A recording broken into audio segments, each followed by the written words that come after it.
Hey guys, welcome back to my channel. And so today I'm going to be tackling the Understanding Scientology by Marjorie Wakefield. This is going to be the fourth and final part of chapter 2, and we have learned a whole lot about L. Ron Hubbard in this chapter. This chapter is titled L. Ron Hubbard, Messiah or Madman, so stay tuned and find out how this chapter ends today.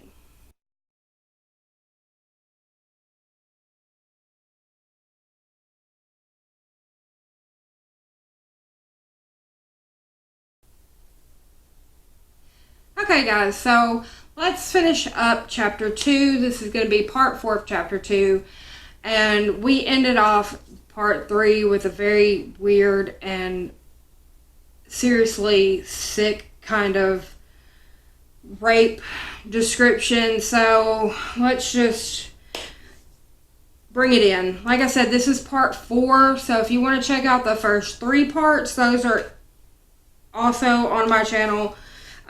We have gone through all 3 of Hubbard's marriages and all of his subsequent children, which is totaling up to 7 children. So let's go on and finish out this chapter. But we also know that there's a lot of hypocrisy in things that Scientology teaches. Hubbard himself was involved in illegal substances and even gave illegal substances to one of his children through his bubblegum. He's a bigamist, he's a con artist, and he suffered from mental illness that is quite obvious through his behaviors, his letter writing techniques, the things that he does, says, all of that. So, all that said, moving on, finishing out the chapter. So, here we go. After Quentin's death in 1976, Hubbard seemed to change. After his son's suicide, he had been in rare good spirits, working with his messengers to produce movies, but after Quentin's death, he reverted to the familiar, bellowing, foul-mouthed tyrant, plagued by phobias, surrounded by fools, and besieged by enemies. Hubbard was deteriorating in body as well as in mind and spirit. He was described by a messenger upon meeting him for the first time in the desert in California during the late 70s. The first night I was there, I didn't talk to LRH Hubbard since he was busy, but I saw him. He had long reddish gray hair down past his shoulders, rotting teeth, and a really fat gut. He didn't look anything like his pictures. The next day I met him, he was doing exercises in the courtyard and called me over. I was nervous meeting him. I was really surprised that I didn't feel the electric something or other that I was told happens when you are around him. Another messenger working with him in the desert says, in describing my first meeting with Hubbard, that I was working in the wardrobe department when I heard a barrage of abuse from behind a screen. You dirty goddamn sons of bitches, you're a goddamn stupid, fuck you cocksuckers. It seemed to go on for several minutes. I said, who in the world is that? They said it was the boss. We weren't allowed to use the name Hubbard for security reasons. You mean the leader of the church speaks like that? I asked. Oh yes, was the reply. He doesn't believe in keeping anything back. I mean, while I appreciate a good cussing, and I can give a good cussing, when you're a leader of a church, you might want to dial back on the cocksuckers. Just saying. But later in hiding in Hemet, his mood once again seemed to improve. In the evenings he would reminisce to a small but always attentive audience. The English will work with me today. He was a good storyteller, and it was nice to listen to him. He told us once how he was Tamberlane's wife, and how he had wept when Tamberlane was routed in his last great battle. Okay. Another time he was on a disabled spaceship that landed here before life began and realized the potential and brought seeds back from another planet to fertilize the planet Earth. Like I said, man has a fucking God complex. The young follower said that he recalled sitting on the floor with a couple of messengers while Hubbard played hillbilly songs on his guitar and talked about a time he had earned his living as a troubadour in the Blue Mountains. I think he made up the songs as he went along after everyone clapped. During the last 5 years, fearing discovery by federal officers, Hubbard went into even deeper seclusion, retiring with 3 trusted messengers to a secret ranch in Creston, California. In a final glimpse, one of his neighbors, a man named Robert Whaley, said Hubbard could be seen pottering around in baggy blue pants and a yellow straw hat, taking photographs. He was overweight and with his white hair and white beard reminded Whaley of Kentucky Chicken's Colonel Sanders. That's interesting. Once Whaley walked across to the ranch to see if he could borrow a tool and surprise the old man in the stable. Hubbard was busy filing a piece of metal and was evidently not pleased to see his neighbor. He glared suspiciously at Whaley for a second, then scuffled off into a workshop without a word, locking the door behind him. To his followers, Hubbard was a messiah and the reincarnation of Buddha. In a poem called Hymn of Asia, he had told them, "Everywhere you are, I can be addressed. But in your temple's best, address me and you address Lord Buddha. Address Lord Buddha. Address then, you address Maitreya." I probably just butchered that. On January 24th of 1986, Hubbard died in his ranch in Creston of a cerebral hemorrhage. He was cremated and his ashes scattered at sea. On January 27th, his followers gathered at the Hollywood Palladium in Los Angeles for a briefing by the new head of Scientology, Hubbard's protege, David Miscavige.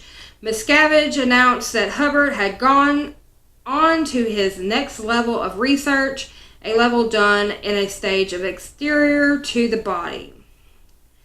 Thus, at 2000 hours, Friday, 24th January 1986, L. Ron Hubbard discarded the body he had used in this lifetime for 74 years, 10 months, and 11 days. The body he had used to facilitate his existence in this universe had ceased to be useful and, in fact, had become an impediment to the work he now must do outside its confines.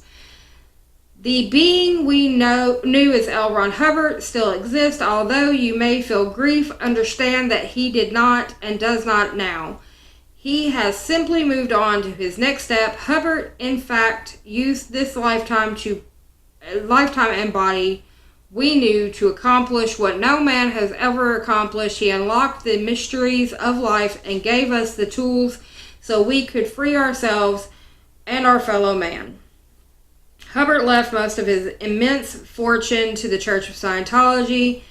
At his funeral service, for his funeral service, Hubbard had written his own eulogy. Again, God complex. And so we send into the chain of all enduring time our heritage, our hope, our friend. Goodbye, Ron. Your people, thank you for having lived. Earth is a better place for your having lived.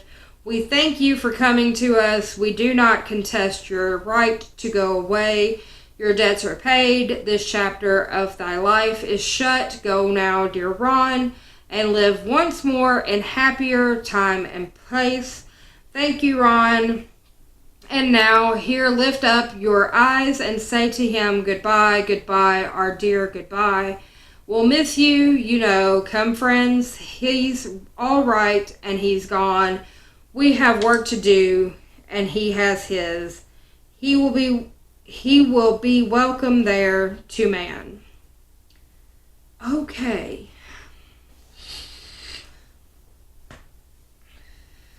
Who writes their own damn eulogy?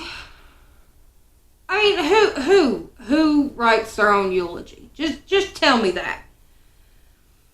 L. Ron Hubbard is gone, but he leaves behind the legacy of his church with its 100,000 dedicated members working fervently to carry his dream of a cleared planet and a new and better civilization to the rest of the world. To study a man like Hubbard demands a study of the nature of evil itself. Hubbard was faithful to the credo of his mentor, Aleister Crowley, which was to do as thou wilt. This is where you fuck up. Aleister Crowley follows a different credo. It's do as I will. Do as I will. Hold on.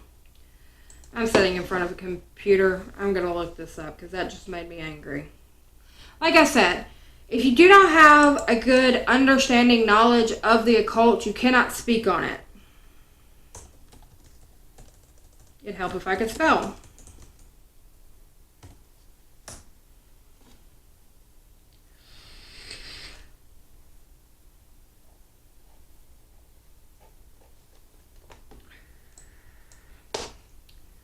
Come on, computer.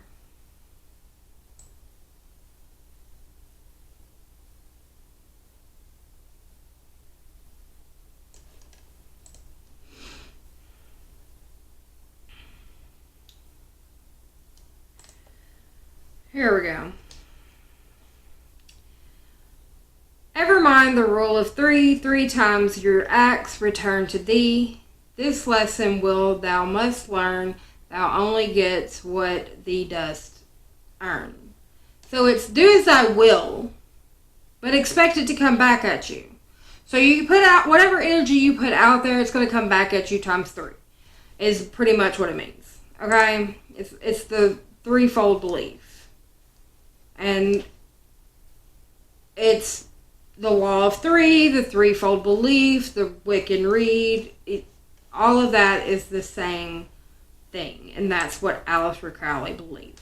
Sorry, I just had to look that up because I had to put it out there the right way. Hubbard lived by no laws but his own. There was an interesting story that once one of Hubbard's associates told him, "It would be nice if we could be closer friends," to which Hubbard replied, "Yes, it would be nice, but I can't have any friends." Hubbard was a psychological vampire. People existed for him to exploit, their time, energy, and assets sucked out and used for his profit. Hubbard scorned his believers, refusing to be called a Scientologist in much the same way that Scientologist scorns the label of WOG. Okay, they're going to get to that. WOG, refusing to be identified with the lower life forms outside of Scientology. WOG being the Scientology designation for a non-Scientologist. There are signs, however, that Hubbard's source had in the end fallen victim to his own trap. In the later days of his life, he continued to audit himself daily in search of the elusive freedom he had packaged and marketed so successfully to others.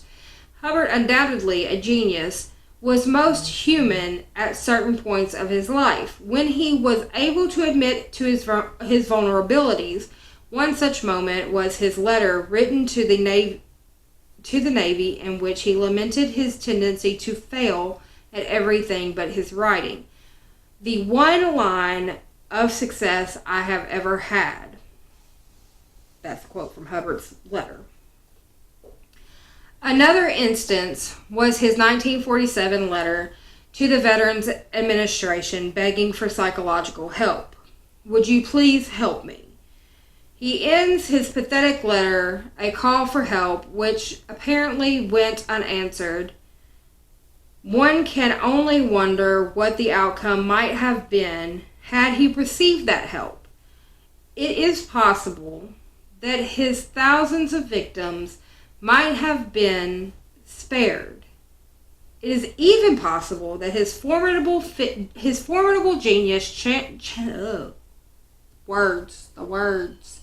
his formidable genius channeled in a more positive direction might have resulted in some more laudable achievement in the field of the mind.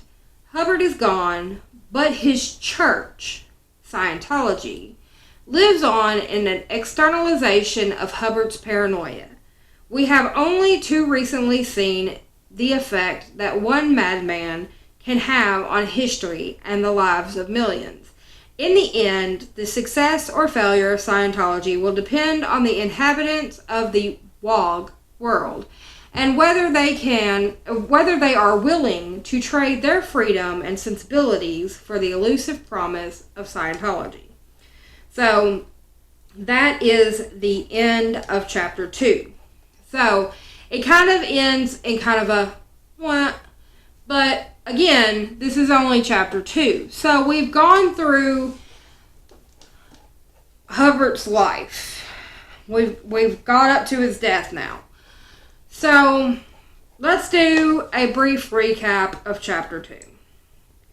So we start off with,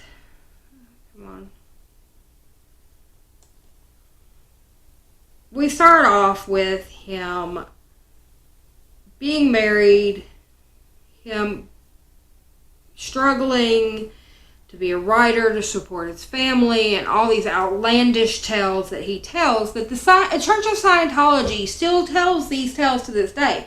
The Church of Scientology will still holds all of Hubbard's lies to be true. Everything that Hubbard ever said is held to be a truth to this day.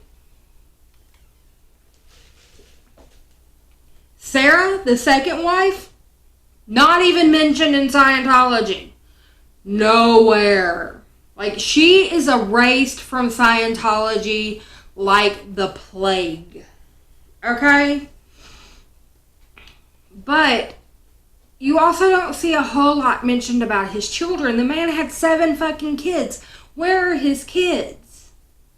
That's because they don't want to be a part of this shit either. It's a fucking madhouse. But we've gone through all of his steps to getting up to where he's at.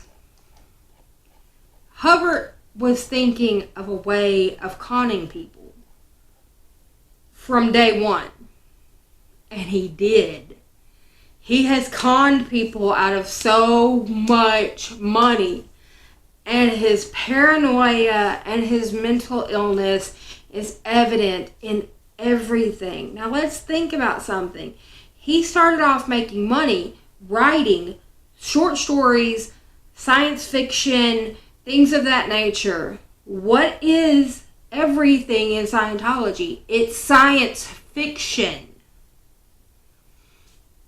And people gobble this shit up like it's the truth. It's terrifying. It is truly, truly terrifying what people will buy into, and people are being controlled by every single solitary day.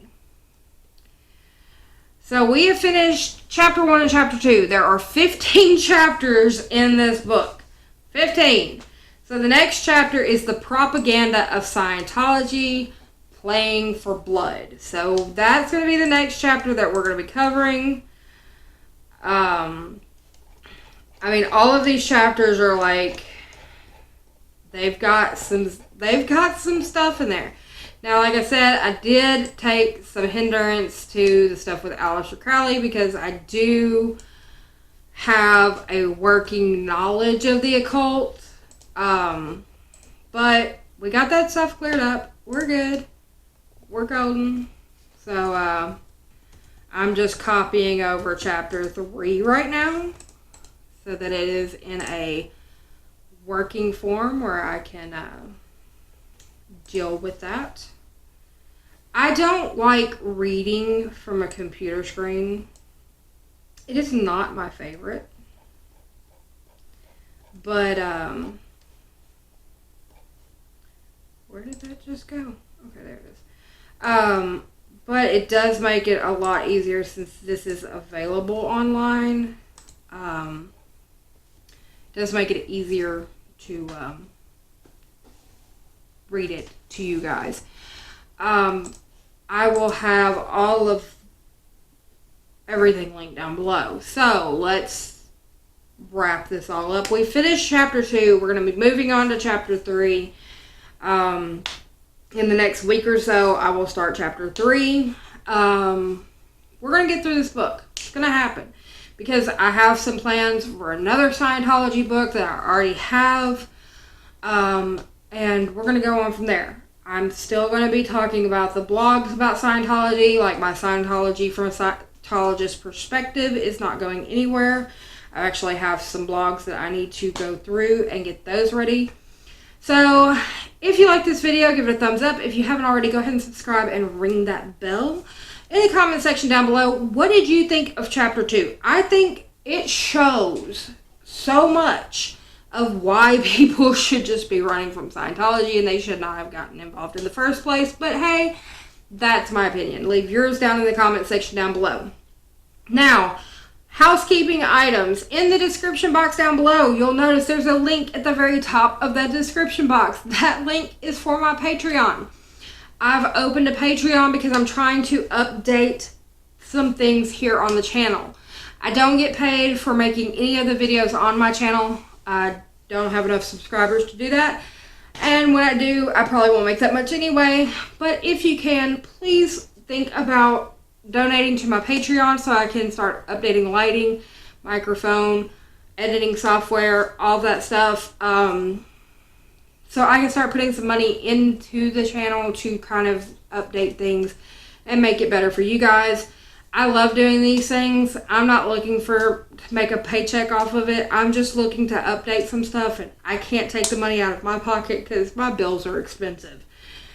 Also, Facebook, Instagram, Twitter, email are all still linked down there, but I do have a new social media platform, and that is Minds. It is free for you guys to join. If you cannot donate to Patreon, think about signing up for Minds. It's free. There's nothing you have to do. You just go sign up like you would for any other social media website. But if you go and you friend me on Minds, you can upvote and boost my post and stuff. That can earn me cryptocurrency that I can turn into actual currency that I can put into this channel. So that is 2 ways that you can help support my channel. Anyway, guys, that's going to do it for today. And I will see you on the next one. Bye for now, guys.